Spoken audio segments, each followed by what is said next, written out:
وبركاته. அளவற்ற அருளாளனும் நிகழற்ற அன்புடையவனுமாகிய எல்லாம் வல்ல அல்லாஹ்வுக்கே சர்வ புகழும் உரித்தாகுக.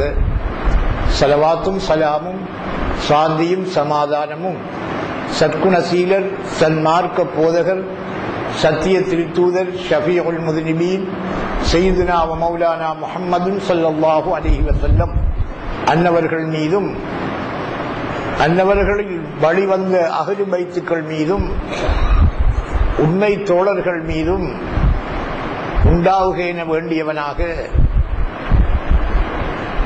இவ்விடத்தின் நாயகர் அது சங்கைக்குரிய உஸ்தாத் நாயகம் ஆரிஃப் பில்லா அபுல் இர்ஃபான் அப்துல் ஜவாத் வலியுல்லா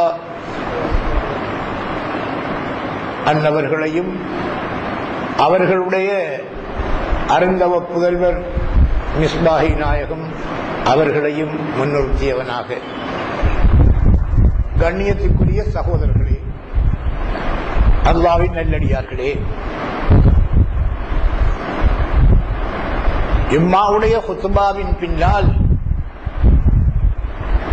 நமது பள்ளிவாயிலில் மக்களுக்கு ஆன்மீக கருத்துக்களை வழங்குவது எங்களுடைய ஷேக் நாயகம் அவர்களுடைய வழக்கமாக இருக்கின்ற காரணத்தினால் இன்று அவர்கள் நம்முடைய தற்போது இல்லாவிட்டாலும் ஆன்மீக ரீதியிலே அவர்கள் இங்கு இருக்கிறார்கள் என்ற உணர்வை நான் முன்வைத்தவனாக நான் அறிந்து சில விஷயங்களை சொல்லலாம் என்று நினைக்கின்றேன்.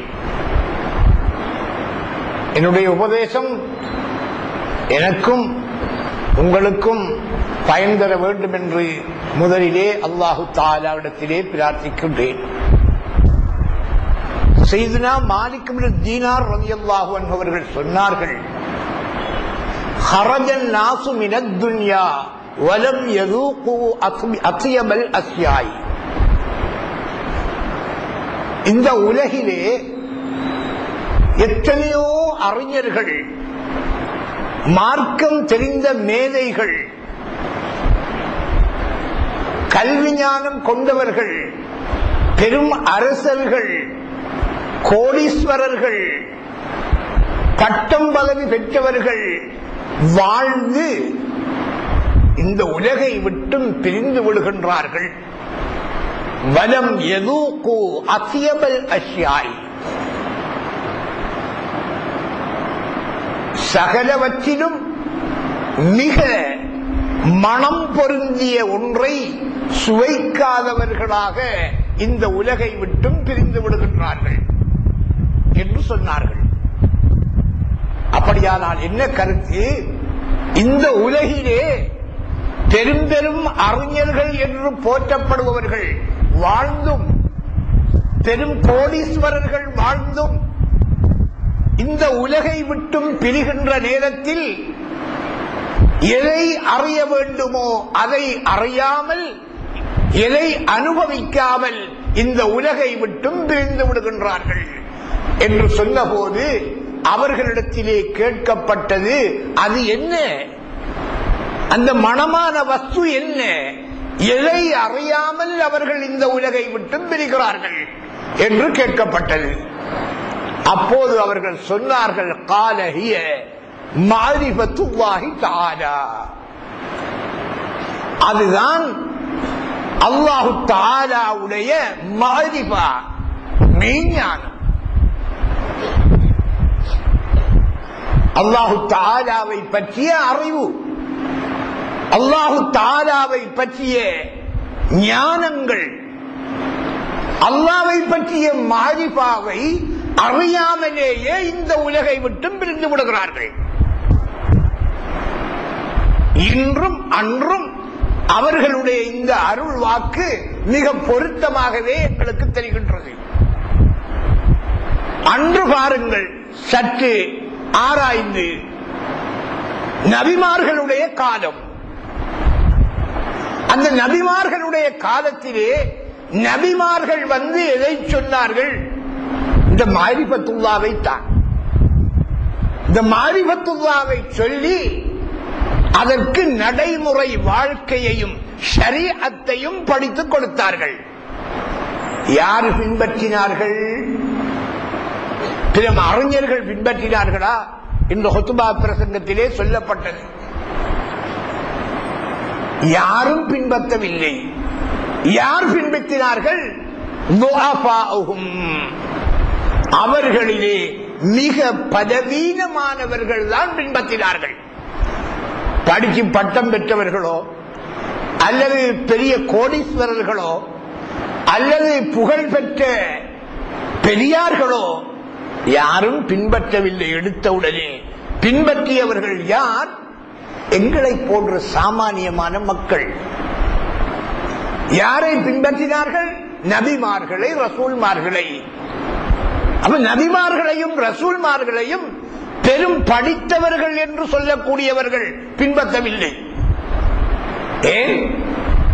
அல்லாஹ்வுடைய அறிவை பொறுத்து அவனுக்கு அது தெரியாத காரணத்தினால் அவன் இதை மறுத்தான்.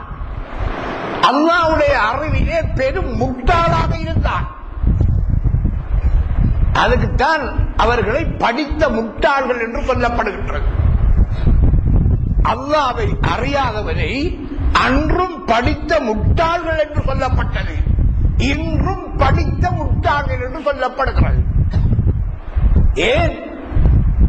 இல்முல்லாஹ், அல்லாஹ்வுடைய அறிவு என்பது அஜல்லுல் அஷ்யாஇ, எல்லா அறிவை விடவும் மிகவும் உயர்ந்தது. அந்த அறிவை யார் எதிர்க்கிறார்களோ அவன் மடையன், அவன் முட்டாள், விஷயம் தெரியாமல் எதிர்க்கின்றான்.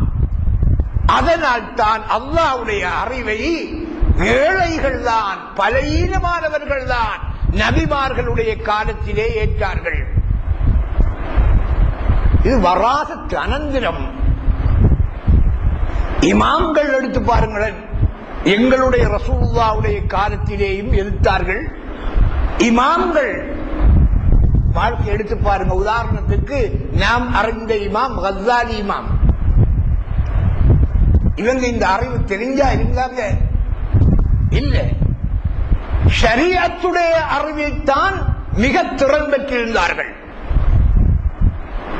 எப்படி தொழுகையுடைய கடமை என்ன, ஃபர்து என்ன, ஷர்த் என்ன, எதை செய்தால் தொழுகை முறிந்துவிடும், எதை தொழுகையிலே செய்யக்கூடாது, நோன்பு என்றால் என்ன, ஹஜ் என்றால் என்ன, ஹைது என்றால் என்ன, ஹைதுக்கார் எத்தனை வகைப்படுகிறாள், இப்படி ஷரீஅத்துடைய சட்டங்கள் மேலையாக இருந்தார்கள். கட்டாயம் அதையும் படித்துத்தான் ஆக வேண்டும்.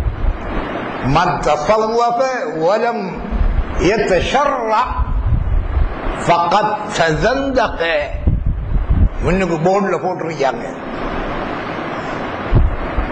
மன் தஸவ்வஃப வலம் யதஷர்ர.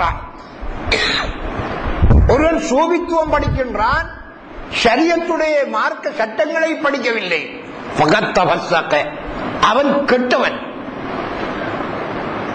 அவன் பொல்லாதவன், அவன் ஃபாசிக். மன் தஷர்ர வலம் மன் தஸவ்வஃப வலம் யதஷர்ர. சூபித்துவம் படித்தான், ஷரியத்தை படிக்கவில்லை. நேரத்தில் வந்தவன் ஷரியத்தை படித்தான், சூபித்துவம் படிக்கவில்லை, அவன் ஃபாசிக். ஷரியத்தை படித்தான், சூபித்துவத்தை படித்தான், ஷரியத்தை படிக்கவில்லை, ஃபகத் தஸந்தக, அவன் ஜிந்தீக். வமன் ஜமஅ பைனஹுமா, யார் ரெண்டையும் படிக்கிறார்களோ ஃபகத் தஹக்கக, அவன் தான் முஹக்கிக், தஹ்கீக் உடையவன், ஹகீகத்து உடையவன்.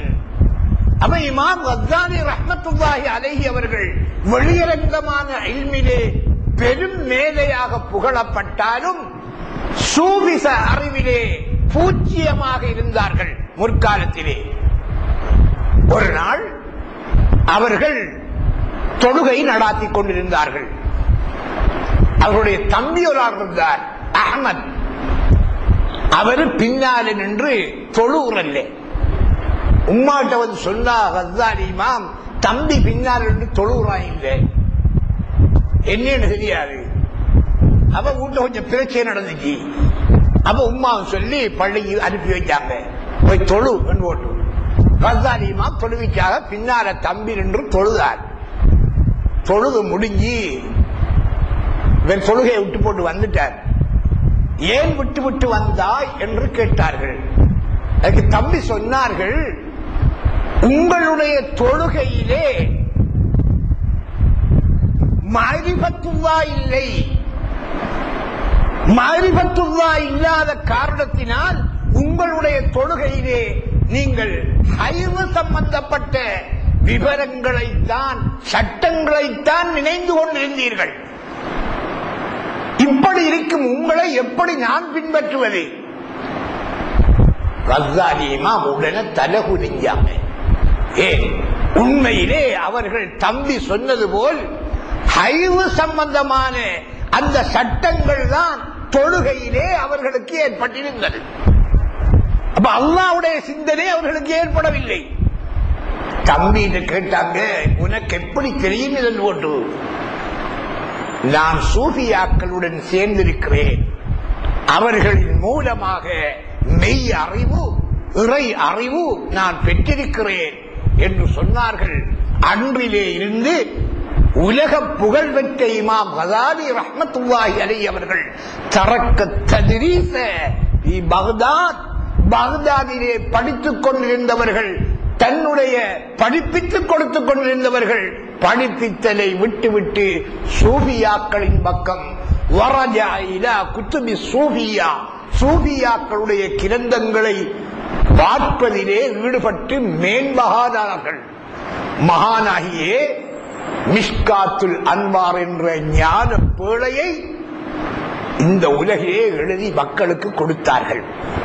இப்படியாக எத்தனையோ அறிஞர்கள் உண்மையான மெய் அறிவு இல்லாத காரணத்தினால், இறை அறிவு இல்லாமலேயே இந்த உலகை விட்டு பிரிந்து விடுகிறார்கள்.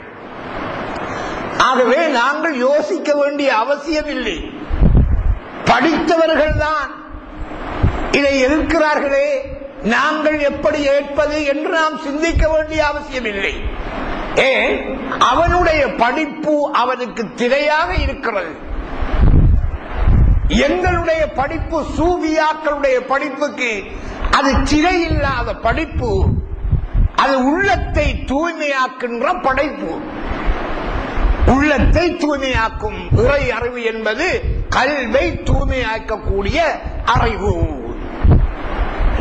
ஏன் தெரியுமா? அல்லாஹு தஆலா பார்ப்பது அழகிய உடலை அல்ல, எப்படி இருக்கான் ஆள். இந்த மனுஷ என்னத்தை பார்க்க, உதாரணமாக சவுதி அரேபியாவில் பலதியா வேலை செய்கிற ஒரு இங்க வாராண்டு வச்சுக்கோ, எப்படி இருப்பான் அவன்? பெரிய தலப்ப கட்டிருப்பான், பெரிய தாடி வச்சிருப்பான், பெரிய ஜுப்பா போட்டிருப்பான், கையில விஸ்வாக்கு வச்சிருப்பான். அப்ப அவனை பார்த்த உடனே மனிதனுடைய அறிவு எப்படி இணைக்கிறது? இவன் பெரிய அல்லாமா, இவனுடைய தலைக்குள்ளால் எல்லாம் இருக்கின்றது என்று மனிதனுடைய அறிவு இயல்பாகவே கருதுகின்றது. அவனை விசாரித்து பார்த்தால் நீங்கள் யார் என்று விசாரிக்கின்ற நேரத்தில் அவன் பலதியா, நகர சபையில் ஊழியராக வேலை செய்கின்ற ஒரு பாமரன், அவனுடைய நாட்டு உடை அப்படி. ஆகவே மனிதன் உடையைத்தான் அதிகமாக பார்க்கிறான். அல்லாஹ் பார்ப்பது எதை? நபியுல்லாஹ் சொல்லி காட்டுகின்றார்கள், இன்னல்லாஹ லா யன்துரு இலா சுவரிக்கும் வலா இலா அம்வாலிக்கும் பல் இலா குலூபிக்கும் வனியாத்திக்கும். அல்லாஹ் உங்களுடைய கோலங்களை பார்ப்பதில்லை, உங்களுடைய உருவங்களை பார்ப்பதில்லை. எதை பார்க்கிறான்? அமல்களை பார்க்கிறான், உங்களுடைய உள்ளங்களை பார்க்கிறான், அதிலே எழுகின்ற நீயத்தை பார்க்கிறான். சூபித்துவம் தெரியாம ஒருவன் விடிய விடிய வணங்குறையும் சரிதான். சூபித்துவம் தெரிந்த ஒருவன் ஒரு மனுஷியானை நின்று அல்லாஹ்வுடைய சிந்தனையில இருக்கிறையும் சரிதான். அதனால் தான் பெரியார்கள் சொன்னார்கள், அல் ஆபிது சையாருன் வல் ஆரிஃபு தையாருன் என்று சொன்னார்கள். அல் ஆபிது வணக்கவாளி, சையாருன் ரோட்டால போறவன், நடந்து போறவன், தரையில் பிரயாணம் செய்பவன். வல் ஆரிஃபு இறை ஞானி, ஞானம் தெரிந்தவன். தையாருன் அவன் விமானி, வீதியிலே ஓடி செல்லக்கூடிய வாகனக்காரன். இங்கிருந்து கொழும்புக்கு போறேன்னா 7 மணிக்கு முடியும். ஆனா விமானத்தில் ஒருவன் போறான்டா அதை மனுஷியாரத்தை நெஞ்சிடுவான், கொழும்பு போய் அடைந்துடுவான். அதே போன்றுதான் அல்லாஹ் அளவிலே பிரயாணம் செய்கின்ற ஒரு ஆபிதுக்கும் ஒரு வணக்கவாடிக்கும் ஒரு ஆரிவுக்கும் இடையிலே உள்ள வித்தியாசம். ஆகவேதான் சகோதரர்களே, நாங்கள் அறிய வேண்டிய மெய் அறிவு மாரிஃபத்துல்லாஹ், சூபிசம் காட்டுகின்ற இறை ஞானம். இதை அல்லாஹு ஜல்ல சுப்ஹானஹு வ தஆலா அல் குர்ஆனிலே மிக அழகாக எங்களுக்கு கூறி தந்திருக்கின்றார். அதில் ஒரு வசனத்திற்கு மட்டும் நான் விளக்கம் சொல்லி முடித்துக் கொள்கின்றேன். நாங்கள் தெரிந்த வசனம் என்ன அது?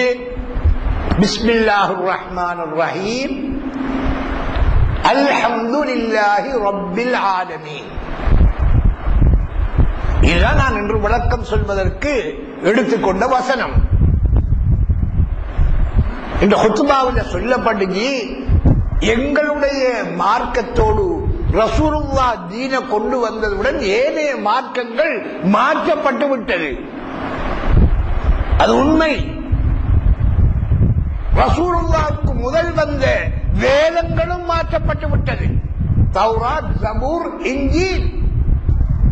எங்க வந்துச்சு இந்த 3 வேதங்களும்? அது அல்லாஹ்வுடைய வேதம் தான். எங்க வந்துச்சு? குர்ஆனிலே வந்தது. குர்ஆனுக்குள்ள 3 வேதம் இருக்கு.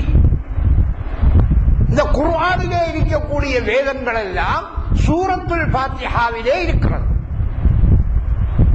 சூரத்துல் ஃபாத்திஹாவிலே இருக்கக்கூடிய இவ்வளவு வேதங்களும் பிஸ்மில்லாஹிர் ரஹ்மானிர் ரஹீமிலே இருக்கிறது.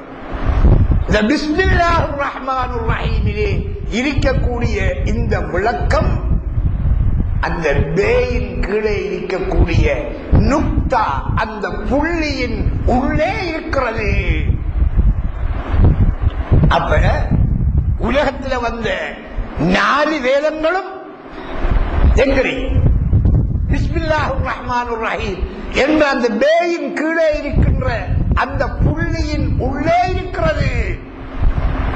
அதனால் தான் அலி ரலியல்லாஹு அவர்கள் சொன்னார்கள், நான் இந்த நுக்தாவுக்கு விளக்கம் எழுதினால் 300 லட்சம் ஒட்டகைகள் சுமக்கக்கூடிய நூல்களை எழுதுவேன் என்று சொன்னார்கள். தப்சீர்கள் அந்த புள்ளிக்கு என்ன விளக்கம் எழுதுறாங்க, நுக்தாவுக்கு என்ன விளக்கம் எழுதுறாங்க தப்சீர்கள்? பீகான மாகான வதியகூனு மாயகூன். இந்த நுக்தா சொல்லுதான், அந்த புள்ளி சொல்லுதான். என்ன சொல்லுது? பீகான என்னை கொண்டே ஆகுபவையெல்லாம் ஆகின. இந்த உலகத்தில் எது எதுவெல்லாம் ஆகியிருக்கிறதோ அத்தனையும் எதை கொண்டு ஆகின? என்னை கொண்டு. வபிய கூனு மாயக்கூன், இன்னும் என்னென்னவைகள் எல்லாம் ஆக வேண்டி இருக்கின்றதோ அவைகளும் என்னை கொண்டே ஆகும். எது சொல்லுது? அந்த நுக்தா, பேயின் கீழே இருக்கின்ற அந்த நுக்தா சொல்கின்றது. அப்படியானால் நுக்தா சொன்னா, அந்த புள்ளி சொன்னா அது என்ன கருத்து? வுஜூது. அல்லாஹ் என்ற அந்த வுஜூத், உள்ளமை பொருள், அந்த உள்ளமையை கொண்டுதான் எல்லா வஸ்துக்களும் ஆகின. இனிமேலும் என்னென்ன வஸ்துக்கள் ஆகுமோ அவைகளெல்லாம் அந்த வுஜூதை கொண்டுதான் ஆகும் என்பதுதான் அதனுடைய விளக்கம் என்று எழுதுகிறார்கள். சரி, அல்ஹம்துலில்லாஹி ரப்பில் ஆலமீன், இதை கொஞ்சம் நாங்க சிந்திச்சு பார்ப்போம். என்ன கருத்து நாங்க உணர்கிறோம்? அல்ஹம்துலில்லாஹி ரப்பில் ஆலமீன் என்ன தம்பி கருத்து? என்ன கருத்து சொல்லுங்க? எல்லா புகழும் அல்லாஹ்வுக்கே உரியது. அல்ஹம்து எல்லா புகழும் லில்லாஹி அல்லாஹ்வுக்குரியது. ரப்பில் ஆலமீன் சர்வ உலகங்களையும் படைத்து வளர்க்கின்ற அல்லாஹ்வுக்கே சர்வ புகழும் உரியது. ரப்புல் ஆலமீன் என்று 5 இடங்கள்ல அல்லாஹ் தஆலா குர்ஆன்ல சொல்றான். அல்ஹம்துலில்லாஹி ரப்பில் ஆலமீன். இதே போல இன்னொரு இடத்துல சொல்றான். என்னது? ரசூலுல்லாஹ்வுக்கு சொல்றான். என்ன? வமா அர்சல்னாக இல்லா ரஹ்மத்தல் லில் ஆலமீன். தனக்கு ரப்புல் ஆலமீன் என்று சொன்ன அல்லாஹ் தஆலா சர்வ பிரபஞ்சங்களில் அவைகள் உடையவர்களுடைய ரப்பு. அதே போல அல்லாஹ்வுக்கு என்ன சொல்கிறான்? ரஹ்மத்தல் லில் ஆலமீன். சர்வ பிரபஞ்சங்கள் அனைத்துடைய ரஹ்மத்து. ரஹ்மத் யாரு? அல்லாஹ்வுடையது தானே. அப்ப அல்லாஹ்வுடையதுன்னு சொல்லணும். ரப்புல் ஆலமீன் என்று அல்லாஹ் தஆலா சொன்னது போல் அந்த ரஹ்மத்தும் ரப்புல் ஆலமீனுடையதுதான் சொல்லணும். அவன் தான் ரஹ்மத்துக்குரியவன். எப்படி சொல்கிறான்? ரசூலுல்லாஹ்வுடைய அந்தஸ்தை உயர்த்தி வமா அர்சல்னாக, நபியே முஹம்மதே உங்களை நாங்கள் அனுப்பவில்லை இல்லா ரஹ்மத்தல் லில் ஆலமீன், சர்வ பிரபஞ்சங்களுக்கும் ரஹ்மத்தாகவே அன்றி. அங்கே ரப்புல் ஆலமீன், இங்கே ரசூலுல்லாஹ்வை ரஹ்மத்தல் லில் ஆலமீன். நிறைய தொடர்பு இருக்கிறது சகோதரர்களே. சரி, அல்ஹம்துலில்லாஹி ரப்பில் ஆலமீன். எல்லா புகழும் அல்லாஹ்வுக்கே உண்டு. இது எல்லாம்ங்கிறது எங்க இருக்காங்க? ஹம்துன்னா புகழ். ஹம்தி எனது புகழ். ஹம்தி லில்லாஹி ரப்பில் ஆலமீன் என்று ஒரு குர்ஆன் ஓதுறார், தொழுகையில் ஓதுறாரு. ஹம்தி என்றா என்ன? எனது புகழ் ரப்புல் ஆலமீனான அல்லாஹ்வுக்கே உண்டு. தொழுகை நிறைவேறுமா? நிறைவேறாது. அது ஹம்துனா எங்களுடைய புகழ் அல்லாஹ்வுக்கே என்று ஒரு ஆள் ஓதுறார் தொழுகையில். பிஸ்மி சொல்லி பிஸ்மில்லாஹிர் ரஹ்மானிர் ரஹீம் ஹம்துனா லில்லாஹி ரப்பில் ஆலமீன் ஓதுறாரு. தொழுகை நிறைவேறுமா? நிறைவேறாது. அப்ப எப்படி ஓதினா நிறைவேறும்? அல்ஹம்து. ஓத தெரியாதாக்கள் கேள்வி ஞானத்தில் ஓதுவாங்க அல்ஹம்து ஓட்டு. அது ஹேயா அல்லது தலப்பா கட்டி ஹேயா அல்லது ஹேயா என்று இவரவனுக்கு தெரியாது. அதனால்தான் குர்ஆன் ஓத தெரியாதவர்கள் தொழுகையிலே ஓதக்கூடிய சூரத்துல் ஃபாத்திஹாவை ஒரு ஆலிமிடம் சென்று சரியாக எழுத்து ரீதியாக படித்துக் கொள்ளணும். இன்ன எழுத்து இதுதான், அதை மொழிவது இப்படித்தான் என்று படித்தால்தான் சரியாக அதை மொழிய முடியும். மஹ்ரஜி ஒரு ஆள் அல்ஹம்துக்கு அல்ஹம்து என்று ஓயிட்டாரு.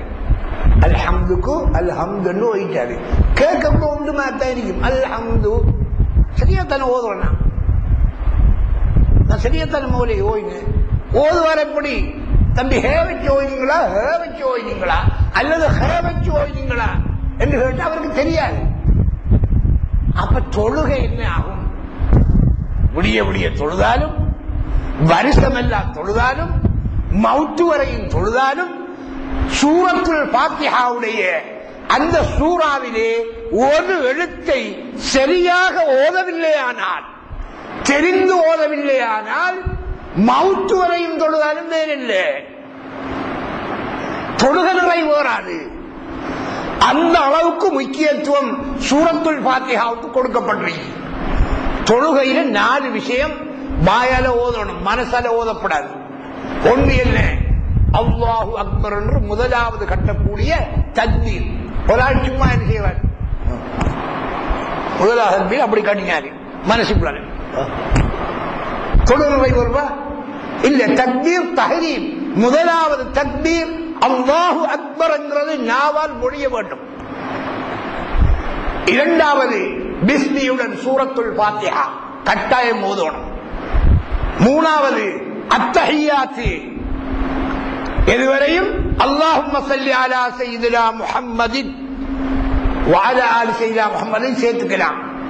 இவ்வளவையும் கட்டாயம் ஓத வேண்டும். அந்த வபாரிக் அலா சய்யிதினா அதெல்லாம் சுன்னத், இன்னக ஹமீதும் மஜீத். அடுத்தது என்ன? நாலாவது என்ன?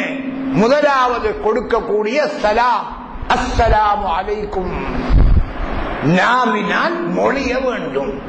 இந்த 4 தான் தொழுகையிலே நாவினால் மொழிய வேண்டிய விஷயம். நாவினால் மொழியவில்லையானால் ஒரு வாய்க்குள்ள சலாம் கொடுக்காரு.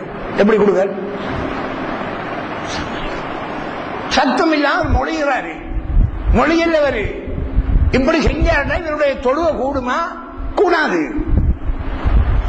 அப்போ ஒரு நாளைக்கு தொழுகையிலே 17 தரம் குறைஞ்சது, சுன்னத்தை விடுங்க, ஃபர்லான தொழுகையில குறைந்தது 17 தரம் நாங்க என்ன செய்யறோம்? சுபஹ் 2 ரகாத்துக்கு 2 தரம் ஓய்த்தான சூரத்துல் ஃபாத்திஹா, லுஹருக்கு 4, அஸருக்கு 4 தரம், மாரிபுக்கு 3 தரம், இஷாவுக்கு 4 தரம். சுன்னத்திற்கு அது ஓதணும். ஆனா பரவான இந்த தொழுகையிலே சூரத்துல் ஃபாத்திஹா ஓத வேண்டும் கட்டாயம். அப்ப எல்லா புகழும் அல்லாஹ்வுக்கு. இந்த சொல்லிலேயே அல்லாஹு தஆலா மாரிஃபத்துல்லாஹ் வச்சிருக்கிறான், இறை ஞானத்தை வைத்திருக்கிறான், சூஃபியாக்கள் கூறுகின்ற தத்துவத்தை வைத்திருக்கிறான். எப்படி பாருங்க, புகழத்தன வகைப்படும். எங்கட இஷ்டத்துக்கு எல்லா புகழும் என்ன என்ன புகழ் தெரியுமா உங்களுக்கு? எல்லா புகழும் என்ன புகழ்? என்ன புகழ் அது? அதை எங்களுக்கு சூஃபியாக்கள் வகுத்து தந்திருக்கிறார்கள். எல்லா புகழும் என்றால் என்ன? 4 புகழ். முதலாவது புகழ் என்ன? ஹம்து கதீமின் லிகதீம். இதான் முதலாவது. இந்த புகழும் அல்லாஹ்வுக்குத்தான் உரியது. என்ன அதனுடைய கருத்து? ஹம்து கதீமின் லிகதீம், இறைவன் இறைவனை புகழ்வது யாருக்கு சேரும்? அல்லாஹ்வுக்குத்தான் சேரும். ஹம்து கதீமின் லிகதீம், அல்லாஹ் அல்லாஹ்வை புகழ்வது. சுப்ஹானல்லதி, அல்லாஹ் குர்ஆன் சொல்றான். அல்ஹம்துலில்லாஹி ரப்பில் ஆலமீன், அல்லாஹ் குர்ஆன் சொல்றான். அப்ப இந்த புகழ் அல்லாஹ் அல்லாஹ்வை புகழ்வது அவனுக்கு சேரும், சந்தேகம் இல்லை. ஹம்து ஹாதிஸில் லிகதீம், இரண்டாவது சிரிஷ்டி அல்லாஹ்வை புகழ்வது. நாங்க போடுறோம் அல்லவா, நாங்க அல்ஹம்துலில்லாஹி ரப்பில் ஆலமீன் சொல்லக்குள்ள என்ன செய்யறோம்? அல்லாஹ்வை நாங்க போடுறோம். அப்ப நாங்க புகழ்றோம்டா எங்கட புகழ் யாருக்கு போகுது? அல்லாஹ்வுக்கு போகுது. அப்ப இந்த புகழும் என்ன? அல்லாஹ்வுக்கு சேருது, எல்லாம் என்கிறதுல சேருது. மூணாவது ஹம்து கதீமில் லிஹாதிஸ், அல்லாஹு தஆலா சிருஷ்டிகளை புகழ்வது. அல்லாஹு தஆலா சிருஷ்டிகளை புகழ்வது. அப்ப இந்த புகழ் யாருக்கு சேரும்? யாருக்கு சேரும்? அல்லாஹ் அல்லாஹ் போடுற அவனுக்கு போகும், நாங்க அல்லாஹ் போடுற அவனுக்கு போகும். அல்லாஹ் சிருஷ்டிகளை புகழ்வது, புகழ்னா அந்த புகழ் யாருக்கு வரணும்? நான் உங்களை புகழ்ந்தா நான் புகழ்ற புகழ் உங்களுக்கு தானே வரணும். அப்ப அல்லாஹ் சிருஷ்டிகளை புகழ்ந்தால் அந்த புகழ் யாருக்கு வரணும்? அல்லாஹ்வுக்கு போகணுமா? சிருஷ்டிகளுக்கு போகணுமா? யாருக்கு போகும்? சிருஷ்டிக்கு தான் வரணும். அல்லாஹ் சிருஷ்டியை போகிறான்.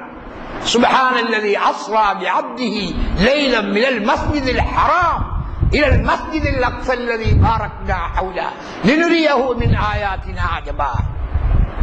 எத்தனை இடங்கள்ல சிருஷ்டியை போகிறான் அல்லாஹ் தஆலா. அப்ப அந்த புகழ் யாருக்கு வரணும்?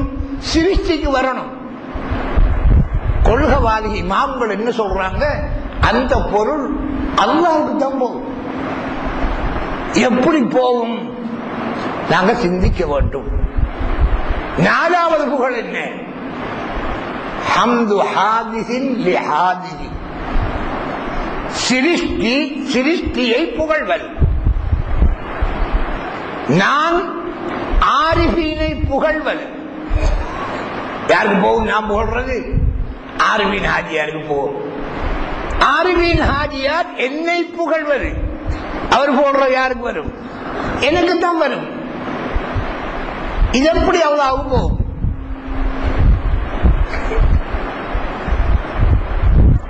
அப்ப என்ன விளக்கம்? அல்லாஹ் அல்லாஹ்வை புகழ்வது அல்லாஹ்வுக்கு போகுது. நீங்க சிந்திச்சு பார்க்கணும். சிருஷ்டி அல்லாஹ்வை புகழ்வது அது அல்லாஹ்வுக்கு போகுது. அல்லாஹ் சிருஷ்டியை புகழ்வது யாருக்கு வரணும்? சிருஷ்டிக்கு வரணும். ஆனா என்ன சொல்றாங்க? சொல்லப்படுகிறது இது அல்லாஹ்வுக்குரியதான்னு சொல்லப்படுகிறது. நாலாவது சிருஷ்டியை புகழ்வது யாருக்கு வரணும்? அல்லாஹ்வுக்கு போகணும். சிருஷ்டிக்கு தான் போகணும். ஆனா என்ன சொல்றாங்க? இதுவும் அல்லாஹ்வுக்கு தான் சேரும். எப்படி சேரும்? அல்லாஹ் சிருஷ்டிக்கு வேறானவன் என்றால் அல்லாஹ் வேறு, சிருஷ்டிகள் அவனுக்கு வேறானது என்று சொன்னால் அவனுக்கு எப்படி போகும்? சிருஷ்டியை புகழ்ந்தது எப்படி போகும்? அவன் சிருஷ்டியை புகழ்ந்தது அவனுக்கு எப்படி போகும்? சிருஷ்டியை புகழ்ந்தது அல்லாஹ்வுக்கு எப்படி போகும்? போறதுக்கு வழி இல்லை. எவ்வளவுதான் ஆராய்ந்தாலும் போகாதா? ஆராய்ந்து பார்ப்பதே என்று எவ்வளவுதான் ஆராய்ந்தாலும் விடிய விடிய ஆராய்ந்தாலும் போகாது. சிருஷ்டியை புகழ்ந்தது சிருஷ்டிக்கு போகும். அல்லாஹ் சிருஷ்டியை புகழ்ந்தது சிருஷ்டிக்கு போகும். சிருஷ்டியை புகழ்ந்தது சிருஷ்டிக்கு போகும். ஆனால் என்ன சொல்கிறார்கள் கொள்கைவாதிகளான இமாம்கள்? இதுவும் நானும் அல்லாஹ்வுக்கு தான் போகும்.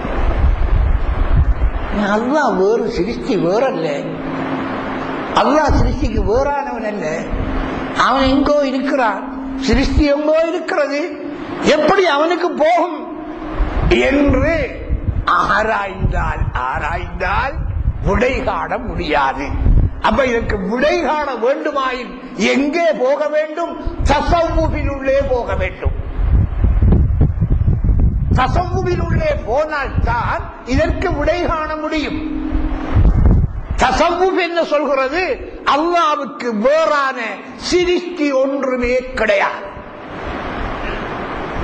ரெண்டு தான் இன்னைக்கு உலகத்திலே. ஒன்று உண்மையானது, ஒன்று போலியானது.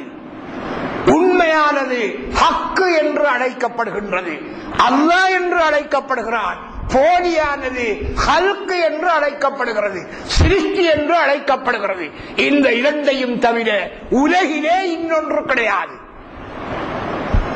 அப்படியானால் அந்த ஹல்க் என்பது யாரால் வந்தது? சுயமானதா? இல்லை, அது போலியானது. இந்த ஹல்க் என்பது அதமானது. அதமண்டா என்ன? இல்லாமையானது, இல்லாதது இல்லை.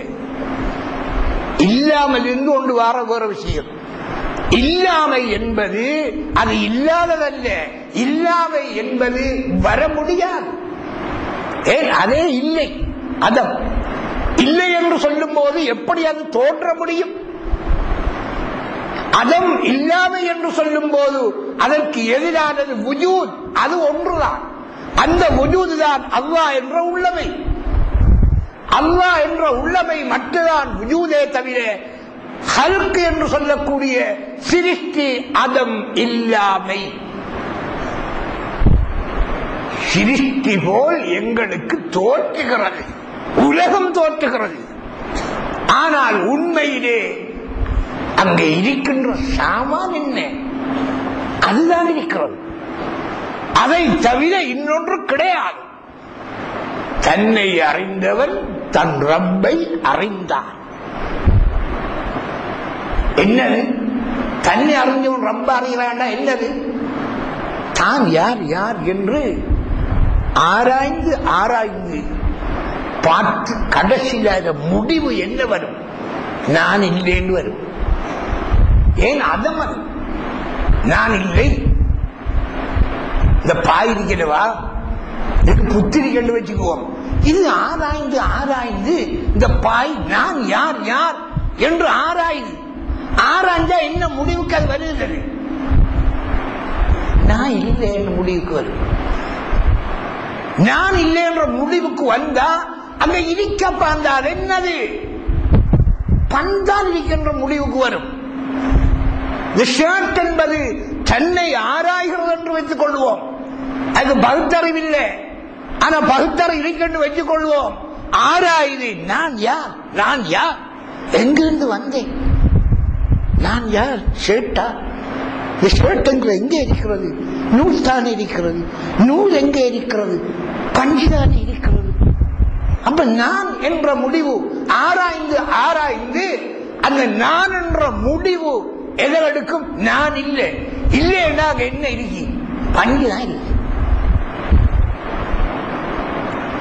கடல் அலை ஆராய்ந்து ஆராய்ந்தால், கடலை தேடினால், தன்னை அறியாமல் அது கடலை தேடினால் கடலை காணேனுமா? காணேடாது. அப்ப அந்த அலை என்ன செய்கின்றது? தன்னை ஆராய்கிறது. நான் யார், நான் இந்த கோலத்திலே இருக்கிறேனே, நான் யார் என்று ஆராய்ந்தால் நான் அல்ல, நான் அல்ல என்ற முடிவு என்ன? இன்னொன்று இருக்கு, கடற்தான் என்ற முடிவுக்கு வரும். அதே போல் தன்னை அறிந்தவன் ரப்பை அறிந்தான் என்றால் நான் யார் என்று ஆராய்ந்து பார்த்தால்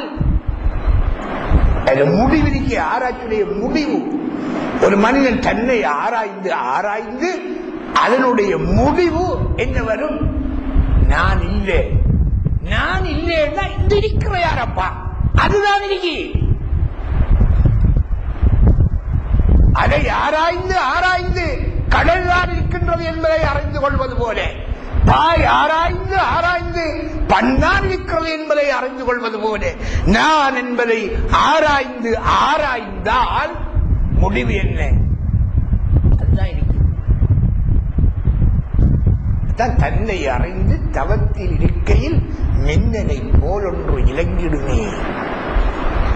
நான் என்றிருந்தேனே, நாளும் கழிந்தேனே, தானாயிருந்த தன்னை அறியேனே. அழகா படிக்கிறாங்க. ஒரு வழி உருவா, நான் என்று இருந்தேனே, நாளும் கழிந்தேனே. நான் தான் இப்ராஹிம், இருக்கிறேன் இருக்கிறேன் என்று என்று இணைந்து என்னுடைய நாட்களெல்லாம் கழிந்து போய்விட்டதே. கடைசியில பார்த்தா தானா இருந்த தன்னை அறியேன். இந்த நானாக இருந்தது நீ அல்லப்பா, அவன் தான் இருந்தான் என்ற அந்த தத்துவத்தை நான் அறியாமல் வாழ்ந்து விட்டேனே என்று படிக்கிறார்கள் ஒரு பெரியார். ஆகவே 4 புகழும் அல்லாஹ்வுக்குரியது என்று சொல்வதற்குரிய அடிப்படை என்ன? சூபிச தத்துவம். சூபிச தத்துவம் என்பது என்ன? வுஜூத் என்ற ஒன்றுதான் யதார்த்தமாக இருக்கிறது. ஹக்கு என்பது மட்டும்தான் இருக்கிறது. ஹல்க் என்பது அறிவிலும் பார்வையிலும் தான் இருக்கின்றது. யதார்த்தத்திலே ஹக்கு தானாதான் இருக்கிறான். அதனால் தான் குர்ஆன் சொல்கிறது, ரப்பனா மா ஹலக்த ஹாதா பாத்திலா. ரப்பனா எங்கள் இறைவா, மா ஹலக்த ஹாதா பாத்திலா, இதை நீ இல்லாததாக படைக்கவில்லை. சூரத் ஆதம் இல்லாமை இருக்கின்ற சாமான் என்ன? ஹக்காகவே நீ படைத்திருக்கிறாய். நீதான் ஹக்கு என்று இருக்கிறாய். ஹல்க் என்ற அந்த சூரத்திலே நீதான் இருக்கிறாய், உன்னை தவிர ஒன்று இல்லை என்று நினைப்பதுதான் ஈமான். உன்னை தவிர ஒன்று இருக்கிறது என்று நினைப்பதுதான் ஷிர்க். இதை நாங்கள் விளங்கிக் கொள்ள வேண்டும். யதார்த்தத்தில் அல்லாஹ்வுக்கு ஷிர்க் இல்லையா? அல்லாஹ்வுக்கு ஷிர்க் இல்லையா? அல்லாஹ்வுக்கு ஷிர்க் என்பதே இல்லை. ஷிர்க் என்றால் என்ன? கூட்டு. ஏனில்லை அல்லாஹ்வுக்கு ஷிர்க்ங்கிறது? இன்னொன்று இருந்தால் தான் ஷிர்க் வரும். குறைஞ்சது 2 பொருள் இருந்தால்தான் இது அதுக்கு கூட்டு, இது அதை போல நினைப்பான் மனுஷன். இன்னொன்று இல்லை, அல்லாஹ் மாத்திரம்தான் இருக்கிறான் என்றால் அவனுடைய வஜூது மாத்திரம்தான் பிரபஞ்சமாக காட்சி அளிக்கிறது என்றால் ஷிர்க் எங்க அவனுக்கு?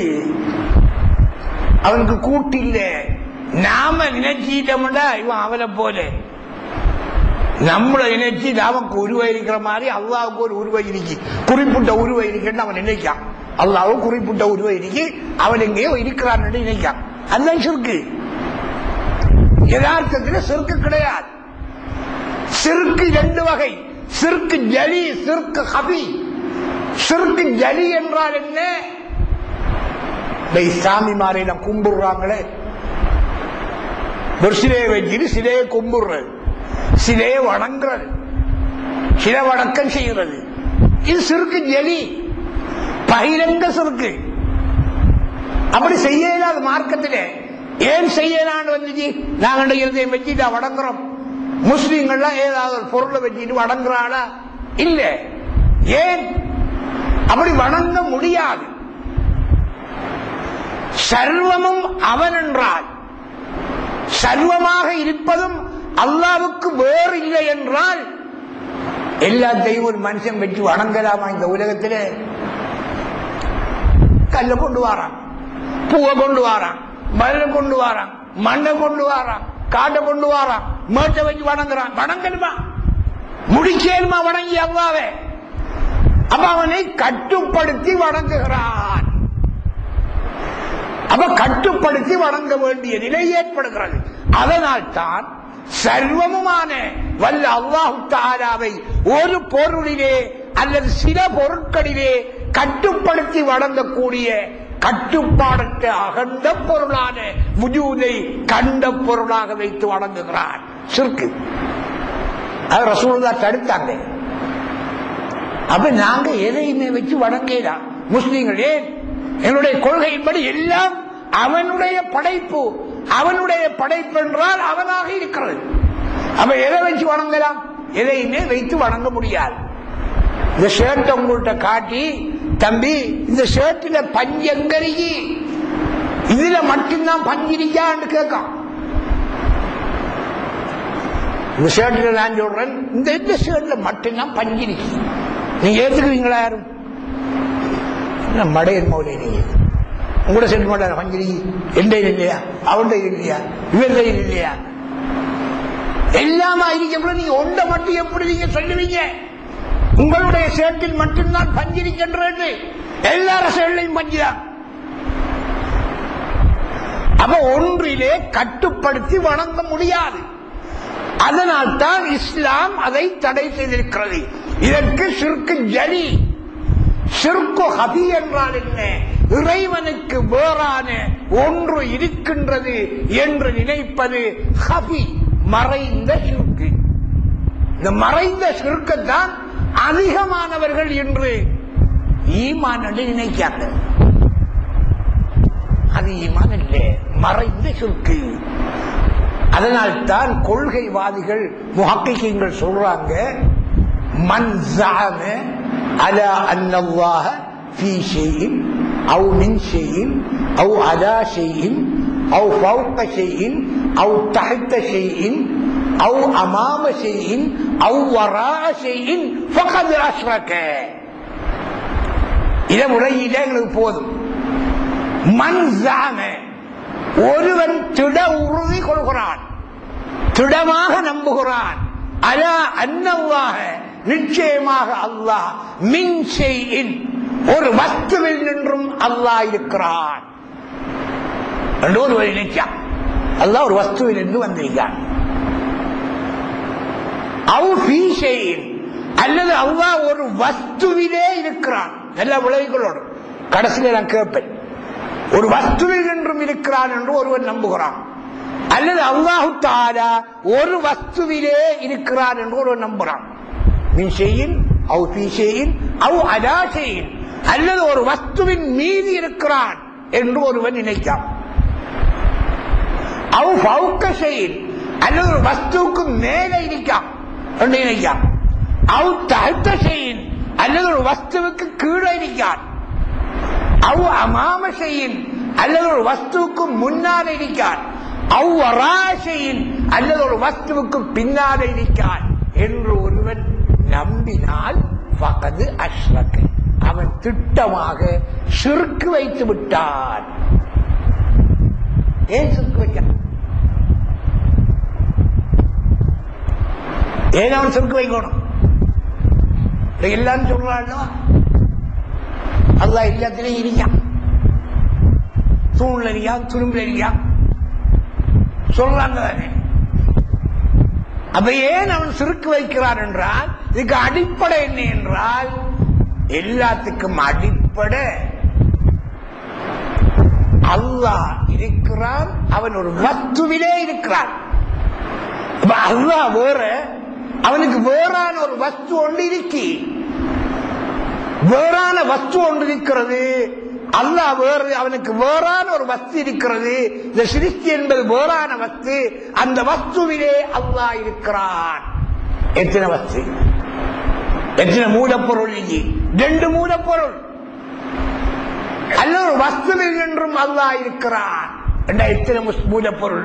அதுக்கும் ரெண்டு. வஸ்துவின் மீது அல்லாஹ் இருக்கிறான். எத்தனை மூலப்பொருள்? ரெண்டு. வஸ்துவுக்கு மேலே அல்லாஹ் இருக்கிறான். மூலப்பொருள் ரெண்டு. வஸ்துவிற்கு கீழே அல்லாஹ் இருக்கிறான். மூலப்பொருள் ரெண்டு. வஸ்துவின் முன்னால் அல்லாஹ் இருக்கிறான். மூலப்பொருள் ரெண்டு. வஸ்துவின் பின்னால் அல்லாஹ் இருக்கிறான். மூலப்பொருள் ரெண்டு. அல்லாஹ் போல் ஒரு வஸ்து இருக்கிறது என்று இந்த மனிதன் கொள்வதனால், கொள்கை கொண்டதனால் அவன் இணை வைத்தவனாகிவிட்டான். எத்தனை பேர் நம்பியிருக்கிறாங்க இந்த உண்மையான தசுவான கொள்கையை? ஹுலூல் இத்திஹாத் கொள்கைன்னு சொல்றான் அவங்க பேர். உண்மையான சூஃபியாக்களுடைய இந்த ஏகத்துவ கொள்கையை ஹுலூல் இத்திஹாத், அவளுக்கு விளங்கல்ல. ஹுலூல் இத்திஹாத் என்றா என்ன, ஹுலூல் என்றா என்ன, இத்திஹாத் என்றா என்ன தெரிஞ்சிருக்கணும். நீங்க கேட்கிறார்களுக்கு விளக்கம் சொல்லணும். எங்களுடைய கொள்கை, சூஃபியாக்களுடைய கொள்கை ஹுலூல் என்ற வழிகட்ட கொள்கையோ இத்திஹாத் என்ற வழிகட்ட கொள்கையோ அல்ல. ஸிராத்துல் முஸ்தகீம் ஹுலூல் என்றா என்ன, அதுக்கு என்ன வரைவிலக்கணம் சொல்றாங்க சூஃபியாக்கள்? ஹுலூல் இது வழிகட்ட கொள்கை. ஹுலூல் என்றா என்ன? இறங்குதல். நேரத்தோட சொன்ன மாதிரி தான். எப்படி இறங்குது? ஹுலூல் துஹூலு ஷைஇன் ஃபீ ஷைஇன், இதுதான் வரைவிலக்கணம். ஹுலூல் இறங்குதல் என்றா என்ன? துஹூலு ஷைஇன் ஃபீ ஷைஇன், ஒரு வஸ்துவிலே இன்னொரு வஸ்து நுழைதல். ஒரு வஸ்துவில் இன்னொரு வஸ்து நுழைதல்.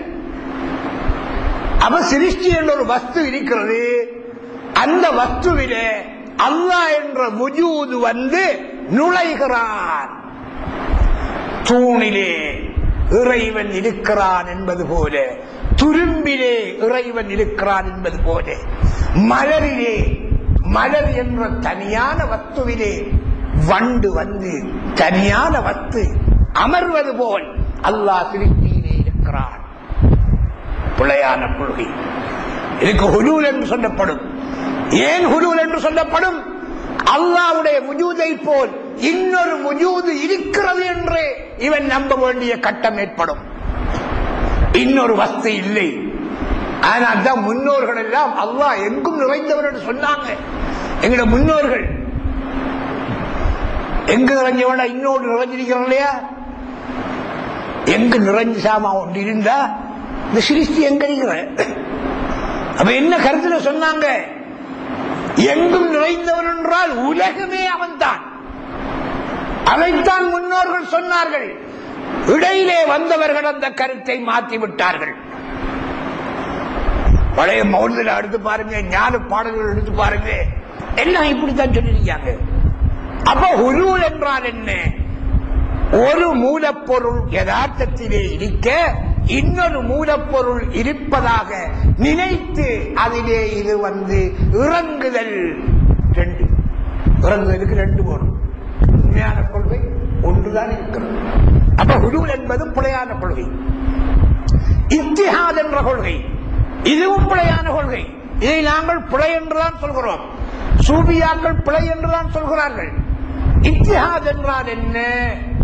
அதுக்கு என்ன வரைவிலக்கணம் சொல்றாங்க? ஜஅலு ஷைஅைனி ஷைஅன் வாஹிதன். ஜஅலு ஷைஅைனி ஷைஅன் வாஹிதன், இரண்டு வஸ்துக்களை ஒரு வஸ்துவாக ஆக்குதல். இதே போன்றுதான் அல்லாஹ் தஆலா உடைய வஜூத் இருக்க இன்னொரு வஸ்து இருக்கு, அந்த வஜூதிலே இறங்கி விரவி பரவி அல்லாஹ் இருக்கிறான். இதுவும் பிழையான ஒன்று. ஒரு வஸ்துவில் இரண்டு வஸ்துக்கள் சேர்ந்து ஒரு வஸ்துவாகுது. எப்படி? தண்ணியை சுட வைக்கும், தண்ணியை சுட வைக்கும், சுழஞ்சி போட்டு தேயிலையை போட்டுறோம். எத்தனை வஸ்து பெருகி? சரி, அது தேயிலைக்குள்ள சீனியை கலந்துடுறோம், கரைச்சுடுறோம். எத்தனை வஸ்து ஆயிடுச்சு? இப்ப ரெண்டு வஸ்திரியா ஒரு வஸ்திரியா? ஒரு வஸ்து தான் எங்களுக்கு தெரியுது. இனிமை எங்கு பார்த்தாலும் இனிமை. எத்தனை வஸ்து சேர்ந்து ஒரு வஸ்து ஆயிருக்குது? ரெண்டு வஸ்து சேர்ந்து ஒரு வஸ்து ஆயிருக்கிறது. அப்ப மூலப்பொருள் ரெண்டு. ஒன்று என்ன? தண்ணி. மற்ற மூலப்பொருள் என்ன? சீனி. சீனி என்ற மூலப்பொருள் தண்ணி என்ற மூலப்பொருள் சுயமாக இருக்கிறது. அந்த மூலப்பொருளே கலந்து விரவி பரவி ஒன்றாக இருக்கிறது. இதே போன்றுதான் ஹக் தஆலாவாகிறவன் இந்த சிருஷ்டி என்ற மூலப்பொருளிலே விரவி விரவி பரவி எங்குமாகி இருக்கிறான். இதுவும் பிழையான கொள்கை. ஏன்? இதுக்கும் இரண்டு மூலப்பொருட்கள் தேவைப்படுகின்றன. ஆகவே வஜூத் ஒன்றுதான். அதைத்தான் தௌஹீத் என்று சொல்கிறார்கள். அதைத்தான் ஷேகுல் அக்பர் ரலியல்லாஹு அன்ஹு அவர்கள் நவீன கலை சொல்லாக வஹ்தத்துல் வஜூத் என்று சொல்கிறார்கள். உள்ளமை ஒன்று. உள்ளமை வஹ்தத்துல் வஜூத் என்ன? பிழையான கொள்கைவா? அது ஹுலூல் இத்திஹாத் என்னவா? ஹுலூல் வேற, இத்திஹாத் வேற. வஹ்தத்துல் வஜூத் என்ன? உள்ளமை ஒன்று. உள்ளமை என்ற கொள்கை பிழையான கொள்கை. எது? கஸரத்துல் வஜூத். உள்ளமை பல. வஹ்தத்துல் வஜூத் என்றால் உள்ளமை ஒன்று. பிழையான கொள்கை என்ன வரணும்? உள்ளமை சரியல்லவா? பிழையான கொள்கை என்ன வரணும்? வஜூது பல என்று வரணும். வஜூது பல என்று வர்றதுக்கு என்ன? கஸ்ரத்துல் வஜூத். வஜூது பல. அப்ப இன்றைக்கு வஜூது பலதென்றே இவன் நினைச்சுக்கிட்டு அதிகமான மக்கள் உலக அறிவிலே மேலைகள் என்று போற்றப்படக்கூடியவர்களும் வஜூது பலது என்று நினைக்கிறார்கள். அறியாமை இறை அறிவிலே மடையர்களாக இருக்கிறார்கள். அல்லாஹ் இவர்களை சுபஹா என்று சொல்கிறான் குர்ஆனிலே. அலா இன்னஹும் ஹுமுஸ் சுபஹா. உங்களையா மடையன் என்று சொல்றார் நாயகமே? உங்களை நம்பிய மக்களையா இவர்கள் மடையன் என்று சொல்றார்? அலா, திட்டமாக அறிந்து கொள்ளுங்கள். இன்னஹும், நிச்சயமாக அவர்கள்தான் ஹுமுஸ் சுபஹா, அவர்களே மடையர். அவர்களே மடையர்கள். அவர்கள் அறியாமல் இருக்கிறார்கள் என்று அல்லாஹு தஆலா சொல்கிறான். ஆகவேதான் அல்ஹம்துலில்லாஹி ரப்பில் ஆலமீன் என்று நாங்கள் ஓதுகின்ற போது இது நான்கு தத்துவமும் எங்களுக்கு தெரிய வேண்டும். இந்த நான்கு தத்துவம் தெரிந்தால்தான் ஒரு மனிதனை நாங்கள் புகழலாம். புகழும் போது என்ன நாங்கள் நினைக்கிறான்? இந்த நான்கு தத்துவமும் தெரிந்தவன் தான் மனிதனை ஒருவரை புகழும் போது அல்லாஹ்தான் புகழ்றான் என்ற உணர்வு உண்டாகும். இந்த தத்துவம் தெரியாதவன் என்னடா மனுஷனை புகழ்ற, இந்த அரசியல் பத்திரிகை ஒன்று வந்துச்சிருவா, மினிஸ்டரை 50 கவிஞர்கள் நினைஞ்சாங்க, பாராட்டினாங்க இஸ்முல்லா மினிஸ்டரை கவிதையில. அப்ப அது என்ன வந்துச்சு, எப்படி புகழ்வது, இவனை எப்படி புகழ முடியும்? எதை அறியாதவன் கேட்பான். அல்ஹம்து சூரா அல்ஹம்து எல்லா புகழும் என்பதை அறியாதவன் கேட்பான். அறியாதவன் புகழ்ந்தான உண்மையில் அவன் என்ன செய்யறான், அவன் புகழ் கூடாதுதான். இந்த அல்ஹம்து அறிந்தவன் எல்லா புகழும் யாரை புகழ்ந்தாலும் அல்லாஹ்வையே புகழ்கிறான் என்ற தத்துவத்தை ஒருவன் அறிந்திருக்கின்ற நேரத்தில் அவன் யாரை புகழ்ந்தாலும் அவனை புகழ மாட்டான், அல்லாஹ்வைத்தான் புகழ்வான். சகோதரர்களே, ஆகவே அல்ஹம்து என்ற அருள்மறை வசனம் ஏகத்துவ தத்துவத்தையே உலக மக்களுக்கு எடுத்தோரிக் கொண்டிருக்கின்றது என்பதை நாங்கள் விளங்கிக் கொள்ள வேண்டும். இதன் மூலம் எனக்கும் உங்களுக்கும் பயன் தர வேண்டும். என்னுடைய உள்ளத்தையும் உங்களுடைய உள்ளத்தையும் அல்லாஹு தஆலா அவன் வழியிலே திறந்து தர வேண்டும் என்று கூறி விடைபெறுகின்றேன். வஸ்ஸலாமு அலைக்கும் வரஹ்மத்துல்லாஹி வபரகாத்துஹு. ஸல்லல்லாஹு அலைஹி வஸல்லம். محمد صلى الله عليه وسلم. صلى الله على محمد يا رب صل عليه